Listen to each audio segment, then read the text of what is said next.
রাক্ষসরাজ রাবণকে বিনাশ করার জন্য রামচন্দ্রের প্রয়োজন হয়েছিল ব্রহ্মাস্ত্রের, তেমনি তোরও প্রয়োজন এক অমোঘ মৃত্যুবাণের। কি সেই মৃত্যুবাণ?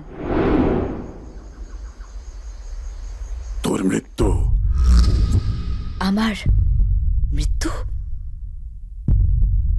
আমার মৃত্যু? তোর মৃত্যুর মধ্যেই আছে সেই অস্ত্র। আপনার কথার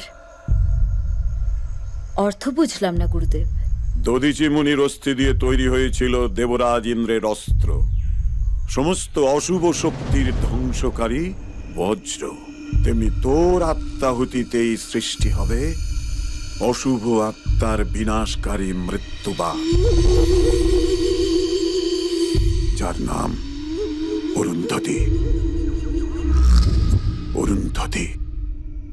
আমার যদি মৃত্যুই হয় তাহলে আমি ওকে শেষ করব কিভাবে? মৃত্যু হয় শরীরের, আত্মার নয়।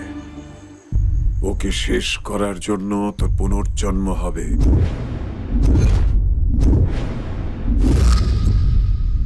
ওই একই রাজ পরিবারে তুই জন্মগ্রহণ করবি। মনে রাখবি, ওই একবারই মাত্র ব্যবহার করতে পারবি সেই অমোঘ অস্ত্র। আমার প্রজাদের সুখের জন্য আমি সবকিছু করতে প্রস্তুত গুরুদেব।